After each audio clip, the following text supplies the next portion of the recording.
Nimrod ने शिनार में Babylon स्थापित किया और एक टावर या गुम्मद बनाने लगे ताकि उसके द्वारा परमेश्वर तक पहुंच सकें। शुरू से ही इंसान के मन में दूसरों से आगे निकलने की होड़ है और सब अपनी सफलता दूसरों से कंपैरिजन में ही देखते हैं।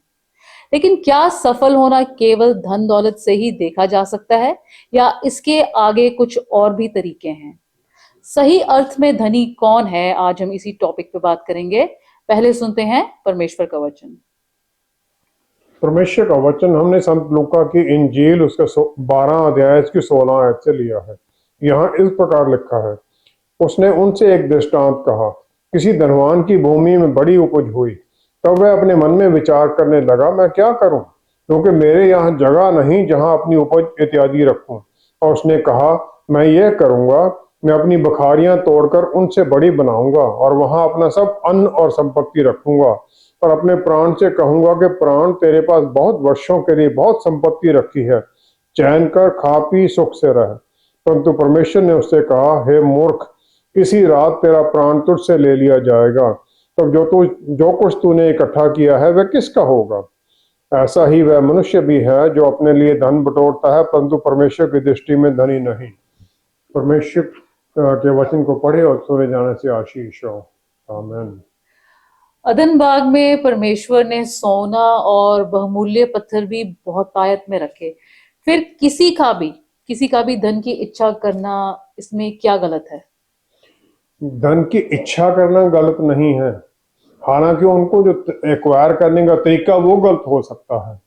उत्पत्ति की पुस्तक उसका 13 अध्याय 2 आयत में परमेश्वर ने अब्राहम को चुना, उसे आशीषित किया, फिर वो अद्भुत तरीके से धनी हो गया, सोना चांदी उसके पास सब कुछ था। और परमेश्वर ने उसे आशीषें दी। उसके पास आज की व्यवस्था के अनुसार वो एक बिलियनर बन गया। उसका पुत्र आइजक भी उसी प्रकार धनी था। हालांकि फिलिस्तीनियों ने उसके जो कुएं थे वो बंद कर दिए थे, लेकिन उत्पत्ति 26:12 की 14 के अनुसार उसने बोआ, परमेश्वर ने उसे आशीष दी और उसने 100 गुना काटा और फिर वो धनी हो गया। और धनी होता गया जब तक ये बहुत ज्यादा धनी नहीं हो गया। उसके पास फ्लॉक्स, भेड़ बकरियां, पोजेशन सब कुछ बहुत आयत में था और फिलिस्तीन उससे डाह करने लग गए। आमतौर पर लोग इस बात से दुखी नहीं होते कि हमारे पास कमी है, वो दूसरे की बहुतायत से ज्यादा दुखी होने लग जाते हैं। उत्पत्ति 18 की 30वीं आयत के अनुसार अब्राहम की पहचान बन गई कि जो भी उसके टेंट के पास से गुजरता था उसे वो हलीमी होकर और इच्छा के साथ अपने टेंट में बुलाता था खाना खिलाने के लिए और उसे रखता था। उत्पत्ति 2 अध्याय उसकी 15 आयत में हम देखते हैं, परमेश्वर ने आदम को जो अदन बाग उन्होंने बनाया था उसकी देखभाल के लिए वहां रख दिया। आमतौर पर हम अदन बाग के जो फल हैं उसके बारे में, या जो उन्होंने उसकी परमेश्वर की आज्ञा नहीं मानी उसके बारे में ही सोचते हैं, उसके बारे में ही ध्यान देते हैं कि परमेश्वर ने जो कुछ वहां उनके लिए रखा था। उत्पत्ति 2 की 11-12 आयत में हम देखते हैं, वहां से नदियां चलती हैं उस बाग के अंदर। नदी है 11 के अनुसार, पहली धारा का नाम पिशौन है। यह वही है जो हवीला नाम के सारे देश को, जहां सोना मिलता है, घेरे हुए है। उस देश का सोना चोखा होता है, वहां मोती और सुलेमानी पत्थर भी मिलते हैं और वहां पर सोना भी है, प्रेशियस स्टोन्स भी हैं। परमेश्वर ने ये सब कुछ रखा है और परमेश्वर ने उन्हें इस सब का अधिकार दे दिया, उसे ध्यान रखने के लिए, गावन करने के लिए, सब कुछ मैनेज करने के लिए। तो आदम और ईव शुरू से ही बहुत धनी थे, इतनी सारी धरती के मालिक और हर तरह का उनके पास धन दौलत था। तो इस कारण से परमेश्वर से प्रार्थना करना कि हमें भी प्रॉस्पेरिटी मिले, हमें भी धन दौलत मिले, गलत कैसे हो सकता है उसी परमेश्वर के सामने जिसने ये सब कुछ बनाया है। भजन संहिता 24 उसकी पहली 2 आयत में हम देखते हैं, राजा दाऊद ने हर चीज जो धरती पर है उसकी सही मालिकाना हक किसका था वो कह दिया। वो कहता है, पृथ्वी और जो कुछ उसमें है यहोवा ही का है, जगत और उसमें निवास करने वाले भी, सब कुछ परमेश्वर का है, जो उसमें है वो सब कुछ उनके हैं। और फिर इसका वो रीजन भी बता देता क्यों है वो। वो कहता है क्योंकि उसी ने उसके नींव समुद्रों के ऊपर दृढ़ करके रखी और महानदों के ऊपर स्थिर किया है। He founded it upon the seas. उसी ने, परमेश्वर ने बनाया है, तो बनाने के कारण, रचयिता के कारण उसका अधिकार भी है उसके ऊपर। आदम की तरह इस धरती पर हम सब मैनेजर हैं, इसके मालिक नहीं हैं। मालिक परमेश्वर ही है कि उन्होंने सब कुछ बनाया है। हम सब फिर, और जो ये धरती, सब के ऊपर परमेश्वर के स्वर्ग राज्य के कानून ही चलते हैं। हालांकि हमने अधिकार आदम के द्वारा शैतान को दे दिया है और हम उसी के अधीनगी में भी चल रहे हैं। याकूब की पुस्तक उसका पहला अध्याय 17वीं आयत में, याकूब जो प्रभु यीशु के भाई हैं, उन्होंने हमें हर आशीष का स्रोत क्या है और कहां से शुरू होती है वो हमें बता दिया। उन्होंने बताया 17 आयत में, हर एक अच्छा वरदान और हर एक उत्तम दान ऊपर ही से है और ज्योतियों के पिता की ओर से मिलता है, जिसमें ना तो कोई परिवर्तन हो सकता है और ना अदल बदल के कारण उस पर छाया पड़ती है। परमेश्वर बदलते नहीं है, हर चीज उन्हीं से आती है और चलती रहनी उसी प्रकार चलता है। और इस प्रकार किसी भी तरीके से अगर हम धन मांगने की कोशिश करते हैं तो वो पाप है, और फिर हम अपने धन के ऊपर अपनी सुरक्षा और आनंद के लिए निर्भर होने लग जाते हैं। फिर याकूब की पुस्तक पहला अध्याय 10वीं 11वीं आयत में, जो अमीर आदमी है उसका धन और वो खत्म हो जाएंगे, नष्ट हो जाएंगे, जैसे एक फूल होता है वो नष्ट हो जाएगा। लेकिन अगर हमारा रिश्ता वो देने वाले के साथ नजदीकी का है तो फिर वो हमारी सुरक्षा भी करते हैं, और फिर वो जो हमारी आशीषें हैं उसकी कंटिन्यूटी भी उसकी बनी रहती है, आती भी रहती हैं। वो जब हम ये समझ लेते हैं कि हर चीज का मालिक कौन है, तब फिर हमें अच्छे मन में हमारे अच्छी बात आ जाती है कि हमें जो भी उनका है उसे मैनेज कैसे करना है, और फिर हम कंट्रोल उनको सौंप देते हैं, उनकी गाइडेंस के द्वारा। जो प्रोवाइडर है, जिसने हमें सब कुछ दिया है, उनकी गाइडेंस में चलने लग जाते हैं। मार्कुस 10 की 17 से 25 आयत, एक बहुत अमीर आदमी जो प्रभु यीशु के पास आता है, वो पूछता है मैं किस प्रकार स्वर्ग में जा सकता हूँ। प्रभु यीशु पहले तो उसे कहते हैं जा, जो कुछ तेरे पास है सब कुछ बेच दे, और दूसरा वो कहते हैं ये सब गरीबों को दे दे, ताकि तुझे फिर स्वर्ग में धन मिल जाए, तेरे लिए इकट्ठा हो जाए। फिर वो कहते हैं take up your cross and follow me, मेरे पीछे हो ले। और वो बहुत उदास होकर चला गया क्योंकि वो बहुत धनी था। अब प्रभु यीशु ने ये कभी नहीं कहा कि जो अमीर है वो गरीब हो जाए। फिर तो जो ये कहा कि वो अपने धन के ऊपर मुक्ति के लिए निर्भर ना रहे, जैसे वो अमीर आदमी था। जो रोमी साम्राज्य था, उसमें जिसे क्रूसीफाई किया जाना था उसी के ऊपर ही वो क्रॉस लाद दिया जाता था। जहां उसे एग्जीक्यूट होना वहां तक वो लेके जाता था। प्रभु यीशु भी लेके गए। जो अमीर आदमी था वो समझ गया कि जो ये टेक अप योर क्रॉस है, ये एब्सोल्यूट सरेंडर है, टोटल सरेंडर है ये, और प्रभु यीशु की इच्छा में चलने के लिए, उनकी अधीनगी में चलने के लिए, इसलिए वो उदास होकर जाता है। फिर 25 आयत में प्रभु यीशु ने ये क्वेश्चन दे दिया कि एक अमीर आदमी के लिए स्वर्ग राज्य में पहुंचना बहुत मुश्किल है, क्योंकि वो अपनी धन दौलत की सेवा करने लग जाता है, परमेश्वर की नहीं करता है। जो गरीब है वो परमेश्वर के ऊपर निर्भर है, अपनी हर चीज के लिए, हर जरूरत के लिए उस पर निर्भर है, और उसी की तरफ वो हर वक्त देखता रहता है। परमेश्वर के ऊपर ही उसकी नजर रहती है, क्योंकि वो तो डेस्परेट है और वो चाहता है कि परमेश्वर उसे ऊपर उठाए। तो हमें भी ये ध्यान रखना है कि जो हमारा ये धन दौलत मटीरियलिस्टिक एटीट्यूड है, ये हम अपने बच्चों को ना कहीं पहुंचा दें, क्योंकि ये नहीं है कि हमारे पास कितना है, ये मायने नहीं रखता है। हम ये मायने रखता है कि हमारा एटीट्यूड क्या है, जो हमारे पास है उसके बारे में हमारे विचार क्या हैं। जब हम परमेश्वर के जो हमें अच्छे गिफ्ट दिए गए उनके हम गुड स्टीवर्ड्स बन जाते हैं, अच्छी देखभाल करने वाले बन जाते हैं, तो फिर हमें उन्हें इस्तेमाल करना है स्वर्ग राज्य को के कामों के लिए। धरती पर जब तक हैं तब तक हम दूसरों की भलाई स्वर्ग राज्य के कामों के लिए उसे इस्तेमाल करें, ताकि फिर स्वर्ग में हमारे लिए धन इकट्ठा हो जाए। स्वर्ग में धन की जरूरत तो नहीं है, लेकिन वहां हमारे लिए गिफ्ट्स इकट्ठे हो जाते हैं।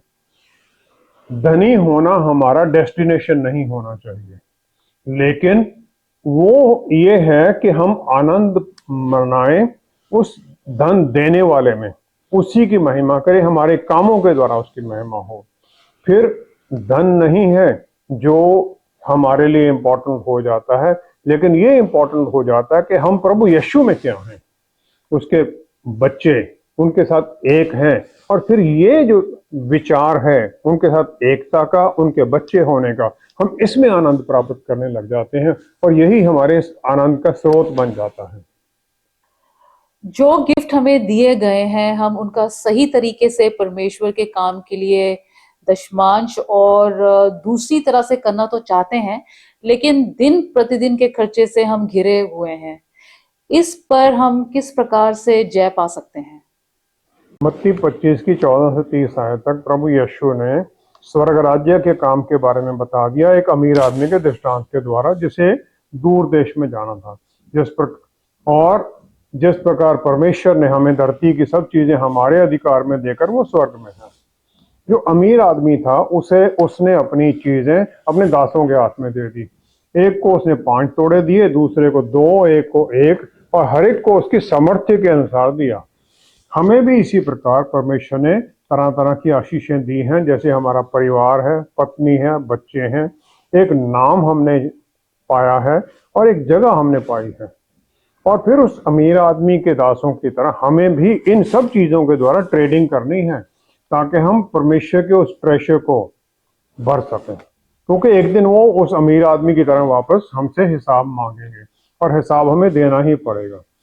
और फिर हमें जो हमारी एबिलिटी है उसमें जो रुकावटें, उससे छुड़ाने के लिए उन्होंने अपने पुत्र को भेज दिया, ताकि हमें शैतान और अंधेरे की ताकतों से छुटकारा दे सकें। और फिर वो हमारे अंदर परमेश्वर आ जाते हैं, हमें गाइड करने के लिए, ट्रेन करने के लिए और हर तरह से इक्विप करने के लिए। 29-30 आयत में हम देखते हैं, जो निकम्मा दास था उससे वो सब कुछ ले लिया गया, और जिसके पास ज्यादा था उसे दे दिया गया, क्योंकि जिसने पहले डिलीजेंटली पूरे ध्यान से काम किया था, अच्छे रिजल्ट लाए थे, उसे वो मिला। और फिर जो निकम्मा है उसे बाहर के अंधेरे में डाल देने का आज्ञा मिली, जहां रोना और दांत पीसना होगा, weeping and gnashing of teeth. ये एक्सट्रीम एगनी, दुख का और सफरिंग का दिखाता है, जो कि नरक में ही है। तो अगर हम रिजल्ट ठीक नहीं लाते हैं तो फिर वहीं जाएंगे। जो हमारे पास पहले वो परिवार, बच्चे और पत्नी है, इनमें ट्रेडिंग का मतलब है इन्हें हमें वचन में सिखाना, परमेश्वर के वचन में सिखाना, और उन्हें स्वर्ग राज्य के लिए फ्रूटफुल बनाना है। यूहन्ना 10 की 10 के अनुसार जो शैतान का काम है, जिसे चोर कहा गया है, वो आता है चुराने के लिए, घात करने के लिए और नष्ट करने के लिए, और हमें परमेश्वर से दूर ले जाता है ताकि हम मृत्यु और नाश हो जाएं। जो एक यंग आदमी है, जो कि हर वक्त उसे, आज के जो यंग लोग हैं उनके ऊपर तरह तरह की इंफॉर्मेशन से बम्बार्डिंग हो रही है, जो कि धरती पर आ रही है, और ये बहुत ज्यादा इंफॉर्मेशन है जो कि परमेश्वर की तरफ से नहीं, शैतान की तरफ से है। व्यवस्था विवरण 6 अध्याय 8वीं 9वीं आयत में, 7वीं आयत में इजरायलियों को मूसा के द्वारा परमेश्वर ने आदेश दिया कि जो ये बातें हैं अपने बच्चों को सिखाओ। और फिर उन्होंने कह दिया, इन्हें अपने हाथ पर चिन्ह के रूप में बांधना, और ये तेरी आंखों के बीच टीके का काम दें, और इन्हें अपने घर के चौखट की बाजुओं और अपने फाटकों पर लिखना। ये सब कुछ उन्होंने कह दिया कि ये तुम्हारे सामने, पर्पस ये है कि हर वक्त, आज भी वही है, यहूदी बांधते हैं, पर्पस यही है, इनको तुम याद रखो और इनकी आज्ञाकारिता में चलो। प्रभु यीशु ने स्क्राइब जो और फरीसी थे उस समय के, उन्हें बड़े बड़े बॉक्स बनाकर यहाँ लगाने के लिए, सुंदर लगाने का उनके लिए डांट दिया, क्योंकि वो लोग दूसरों को दिखाने के लिए भाग रहे थे, आज्ञाकारिता में नहीं थे वो। मत्ती 23 की 5 में वो कहते हैं कि तुम ये सब कुछ करते हो ताकि दूसरे लोग देखें, और फिर तुम्हारी इस जो दिखावे की धार्मिकता है, इसके कारण तुम्हारी प्रशंसा करें। लूका 15 की 8 से 10 आयत में।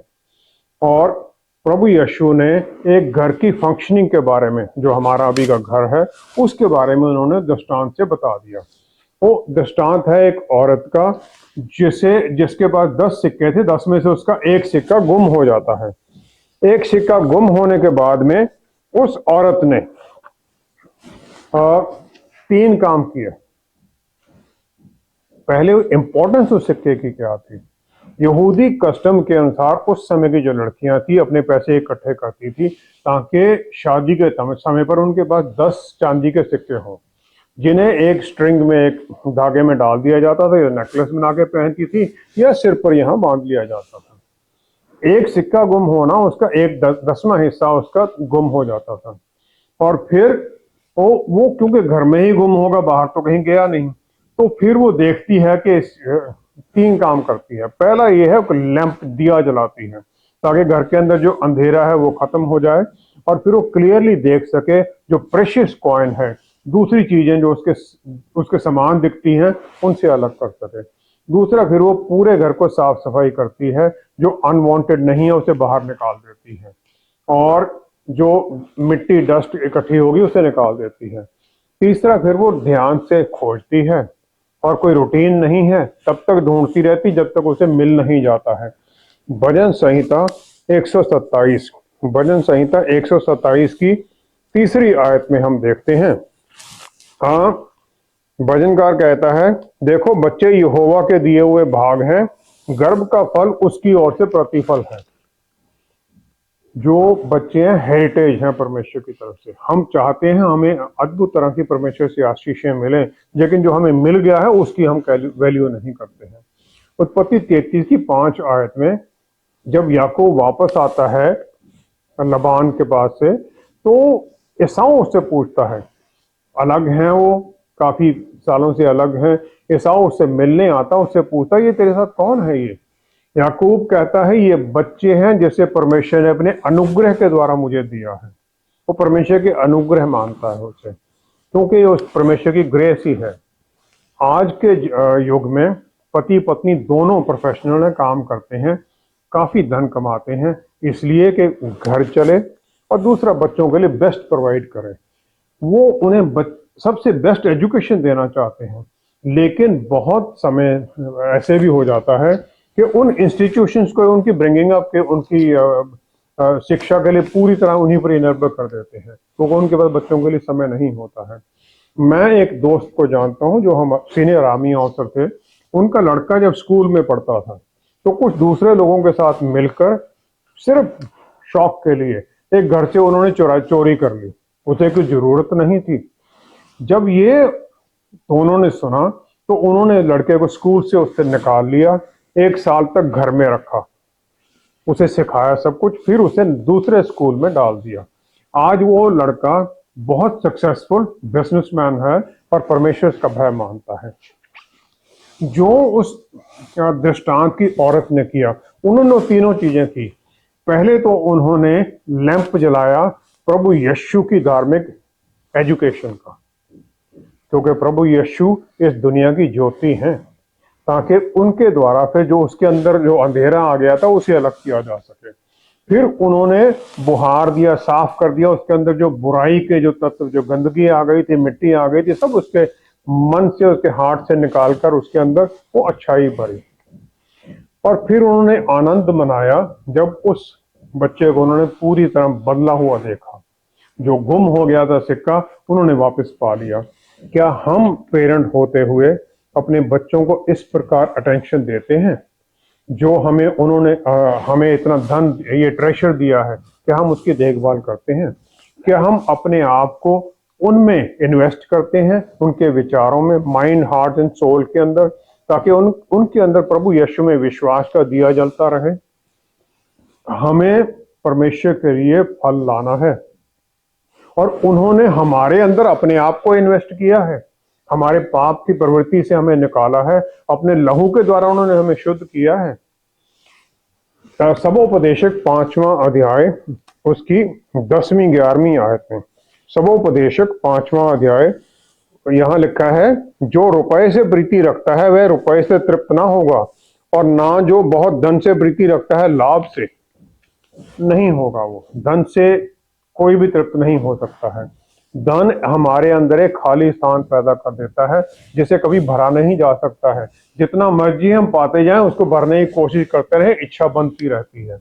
फिर सुलेमान ने दूसरा एक और सच्चाई जाहिर कर दी 11वीं आयत में। वो कहता है जब संपत्ति बढ़ती है तो उसके खाने वाले भी बढ़ते हैं, तब उसके स्वामी को इसे छोड़ और क्या लाभ होता है कि इस संपत्ति को अपनी आंखों से देखे। उसने देखा ही है, बस खर्चे भी बढ़ते जाते हैं।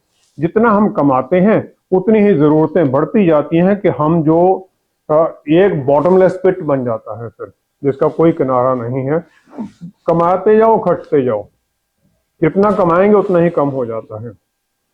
और जो हमारा ये भेंट देना, ये दशमांश देना, इसका जो इसको ना देने का जो कारण है, ये नहीं कि हमारे पास बहुत आयत है या कमी है, ये कि हमारी जरूरतें पूरी नहीं है, लेकिन ये विश्वास का एक इशू है। क्या हम अपने आप को ये देखते हैं कि हमारा विश्वास और कहाँ खड़ा है? तो हम 3 सवाल पूछें। क्या हम सच में परमेश्वर को अपने सच्चे चरवाहे के तौर पर मानते हैं कि वो हमारी हर जरूरत को पूरी करेंगे? और फिर जब हम ये करते हैं तो हमें हर तरह से हमारे जो फाइनेंसेस हैं उस सब के ऊपर हमारी चिंता खत्म हो जाती है, परमेश्वर पर विश्वास करने लग जाते हैं। नीति वचन 3 अध्याय उसकी 5-6 आयत में कमांड ये है, तो अपनी समझ का सहारा ना लेना, वरन संपूर्ण मन से यहोवा पर भरोसा रखना, उसी को स्मरण करके सब काम करना, तब वह तेरे लिए सीधा मार्ग निकालेगा। जब हम उन पर निर्भर हो जाते हैं तो हमारे लिए सीधे मार्ग निकलने लग जाते हैं। दूसरा है, क्या हम जो हमारे स्पिरिचुअल लीडर हैं, पास्टर्स हैं, उनको हम केयर करते हैं? क्या जो हमारे लीडर्स हैं वो प्रभु यीशु जैसे हैं, जिन्होंने ये कह दिया यूहन्ना 10:27 के अनुसार कि मैं उन्हें जानता हूं और वो मेरी आवाज को सुनते हैं और मेरे पीछे चलते हैं। आपका लीडर, जो पास्टर जो आपको जानता है, वो आपके अंदर प्रभु यीशु की नॉलेज की ज्योति जलाएगा, क्योंकि उन्हीं में जीवन है और वो उनके लिए सामने अकाउंटेबल भी है। वो ग्रेट शेफर्ड जो प्रभु यीशु, उनके सामने उसे अकाउंट भी देना है। और फिर वो हमारी प्राणों पर ध्यान रखते हैं, क्योंकि उन्हें इब्रानियों की पुस्तक 13:17 के अनुसार परमेश्वर के सामने हिसाब देना है। तीसरा है, क्या हम परमेश्वर के या धन की सेवा कर रहे हैं? अगर हम धन या मैमन की सेवा कर रहे हैं तो फिर हम उससे ज्यादा सुरक्षा करनी चाहेंगे, उसी पर हम निर्भर भी हो जाएंगे, परमेश्वर पर निर्भर नहीं रहेंगे। मत्ती 6:24 के अनुसार प्रभु यीशु ने कहा, तुम धन और परमेश्वर की सेवा एक समय इकट्ठे नहीं कर सकते, क्योंकि या तो तुम एक को पकड़ोगे या दूसरे को छोड़ोगे, दूसरे को पकड़ोगे छोड़ दोगे। चौथा है, क्या तुम आपके मन में ये डर है कि मेरे पास काफी नहीं होगा?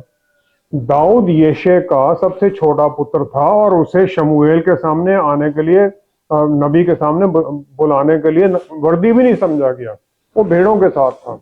भजन संहिता 23:1 में दाऊद ने परमेश्वर पर विश्वास किया। वो कहता, मेरा चरवाहा है और मेरी हर जरूरत को पूरा करेगा।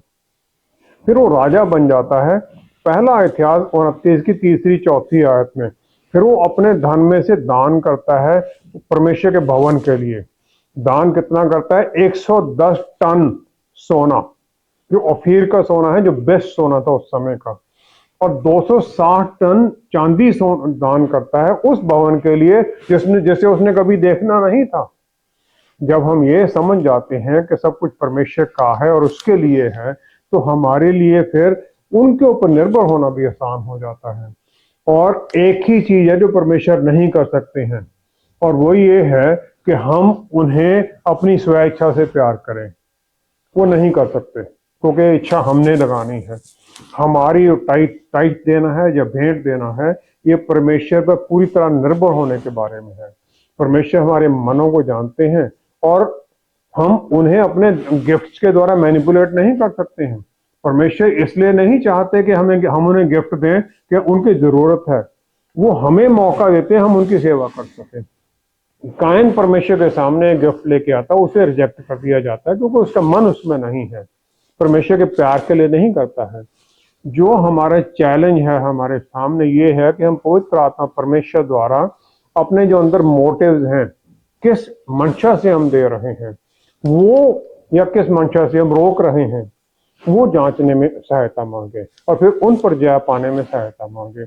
जब फिर हम देने के लिए तैयार होते हैं, तब फिर हम अपना बेस्ट दें, तो पहले दें, ताकि फिर हम मलाकी 3:10 के अनुसार ये विश्वास में वेट कर सकें कि वो फिर अपने स्वर्ग की खिड़कियां खोलेंगे हमारे ऊपर हर तरह की आशीषों की वर्षा करने के लिए। जब हम ये करने लग जाते हैं, तब फिर हमारे मन में ये ऐसी कोई फिक्र की बात रहती ही नहीं है कि हमारे पास कमी हो जाएगी। फिर हमें देना भी आसान लगता है, उनकी आज्ञाकारिता में चलना भी आसान लगता है, उन पर निर्भर होना भी आसान हो जाता है। ऐसे में क्या हमारे लिए धन दौलत इकट्ठा करने का प्लान बनाकर चलना गलत है? परमेश्वर ऑर्डर और डिसिप्लिन के परमेश्वर हैं, और हमें ये देखना पड़ेगा कि हमारी जो प्लान है उसका पर्पस क्या है, कि ये प्लान हमारी ये परमेश्वर की पर आधारित हैं, उनकी महिमा के लिए और दूसरों किसी के लिए आशीष के लिए या हमारे लिए हैं। लूका 12 की 13 से 21 आयत में जो धनी आदमी था, उसकी प्लान्स के अनुसार उसके पास बहुत फसल हो गई। फिर उसने कहा मैं बड़े बड़े अभी बांध बनाऊंगा, उसमें रखूंगा।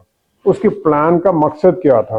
वो कहता है फिर 19 में, मैं अपने प्राण से कहूंगा कि प्राण तेरे पास बहुत वर्षों के लिए बहुत संपत्ति रखी है, चैन कर खा पी सुख से रह, आनंद मनाओ। उसकी जो प्लान है अपने लिए है, किसी दूसरे के लिए नहीं है। और फिर जो वो, क्योंकि वो बेवकूफ था, जो उसकी धनी इतना धन दौलत था, किसी दूसरे के लिए नहीं उसने सोचा। जो परमेश्वर का प्राण है वो परमेश्वर के सामने, जो इंसान का प्राण है, सोल है, परमेश्वर के सामने उत्तरदायी है।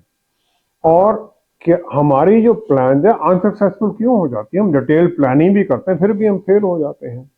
राजा दाऊद ने इसका उत्तर बता दिया भजन संहिता 37 की 4 आयत में। उसने कहा यहोवा को अपने सुख का मोल जान और वह तेरे मनोरथों को पूरा करेगा। तेरे मनोरथों को पूरा करेगा, उसको अपना सुख का मोल जान। पौलुस रसूल ने इसके आगे कह दिया 1 थिस्सलुनीकियों 5:18 में, हर बात में परमेश्वर का धन्यवाद करो। प्रभु यीशु ने परमेश्वर के सामने प्रार्थना कर दी उनकी अधीनगी में जाने की। लूका 22:42 में वो कहते हैं मेरी इच्छा नहीं आपकी इच्छा पूरी हो। टोटल सरेंडर है। राजा दाऊद पे 37 की भजन संहिता 37 की 5वीं आयत में कह देते हैं, उसकी कुंजी बताते हैं सक्सेस होने की। वो कहते हैं अपने मार्ग की चिंता यहोवा पर छोड़ और उस पर भरोसा रख, वह पूरा करेगा। परमेश्वर पर भरोसा रखो तो वो पूरा करेंगे। फिर हम निर्भरता जो है वो परमेश्वर पर डाल देते हैं। लूका 12 की 21 के अनुसार प्रभु यीशु ने फाइनेंशियल मैनेजमेंट के जो प्रिंसिपल है वो बता दिया कि हम परमेश्वर की तरफ धनी हो। परमेश्वर की तरफ धनी हम किस प्रकार होते हैं? जब हम उनकी अधीनगी में उनके कामों के लिए तैयार होकर चलते हैं। प्रकाशित वाक्य 3 की 17-18 में उन्होंने लाउडीसिया के चर्च को कह दिया कि तुम कहते हो हम धनी हैं और तुम धनी बन गए हो और किसी चीज की जरूरत नहीं है, लेकिन तुम ये नहीं जानते कि तुम पूरी तरह से रेचेड, मिजरेबल, पुअर हो, ब्लाइंड हो, अंधे हो, तुम नंगे हो। ऐसी बातें उन्होंने कह दी। और फिर पौलुस रसूल ने लाउडीसिया के चर्च को कहा था, उन्होंने वही 1 तिमोथियुस 6 अध्याय 9वीं आयत में सिखा दिया, जो धनी होना चाहते हैं वो ध्यान रखें, क्योंकि धन प्राप्त करना एक टेम्पटेशन है, उसमें स्नेयर है, और इसके कारण फिर हम दुनियावी बातों में फंस जाते हैं। आज हर इंसान डरता है कि हम कहीं गरीब ना हो जाएं, लेकिन हमें डर ये होना चाहिए कहीं हम ज्यादा अमीर ना हो जाएं, परमेश्वर की तरफ धनी ना हो और अमीर हो जाएं, उससे हमारे ज्यादा खतरा हो जाएगा। हमारे जीवन का बेसिक प्रिंसिपल होना चाहिए जितना ज्यादा कमा सकते हैं, जितना ज्यादा बचा सकते हैं, जितना हम दे सकते हैं दें, इवन बियॉन्ड आवर कैपेसिटी हम देते रहें। प्रकाशित वाक्य 21 की 19 से 21 आयत में हम देखते हैं यूहन्ना रसूल को नया यरूशलेम दिखाया गया, जो उसकी फाउंडेशंस हैं वो कीमती पत्थरों से बनी हुई हैं, और जो गेट हैं वो पर्ल्स, मोतियों के हैं, और जो उसकी जो गलियां हैं उनमें सोना है, प्योर गोल्ड। इसका मतलब है जो हमारा धन दौलत है इसे हम परमेश्वर के स्वर्ग राज्य में दाखिल होने के लिए इस्तेमाल करें, भलाई के काम करके। जो सोना है उसकी कोई कीमत नहीं, पैरों के नीचे है वहां पर स्वर्ग में, तो कोई कीमत नहीं है। हम यहाँ पर भी उसको इतनी ज्यादा कीमत ना देने लग जाएं, जब हम ये करने लग जाएंगे तब फिर हम परमेश्वर की उस अधीनगी में उनके अनुसार चलने लग जाएंगे, और फिर हम भी एक दिन वो जो जैसे प्रभु यीशु ने कहा कि well done my faithful servant, enter into the Joy of your Lord, फिर हम भी ये सुन सकते हैं और परमेश्वर की तरफ धनी हो सकते हैं। आइए हम प्रार्थना करें। पिता परमेश्वर, हम धन्यवाद करते हैं, पवित्र आत्मा परमेश्वर द्वारा हमें सिखाइए कि हमारी निर्भरता आप पर ही बनी रहे। बल दीजिए, अंदर से हमें बदलिए कि हम अपनी जो इस दुनिया की जरूरतें हैं वो भी आपकी तरफ ही देखकर पूरी करें। निर्भरता आप पर ही रहे, जो यहाँ पर धन दौलत उस पर नहीं, क्योंकि जिस दिन तुरही बजनी है आपने उसी समय हमें उठा लेना है, सब कुछ यहीं रह जाना है। हमारे मन में फिर ये विश्वास बना रहे कि हमारी हर जरूरत को आप पूरी करेंगे। पिता परमेश्वर, सारी महिमा सारा आदर आपको देते हुए प्रभु यीशु के पवित्र नाम में सब कुछ मांगते हैं। आमेन, आमेन, आमेन। परमेश्वर में धनी होना इस संसार से धनी होने से कहीं अलग है और उसमें संतुष्टि भी अनंत काल की है। परमेश्वर अनुग्रह, प्यार, दया, भलाई और आनंद में धनी हैं और हम इन्हें भरपूरी में उनसे प्राप्त करते हैं। उनके अक्स में होते हुए हमारा धन भी जब इस सब में होने लग जाएगा तो सही अर्थ में हम धनी जाने जाएंगे। Thank you so much for joining us. See you next time. Stay blessed. Shalom.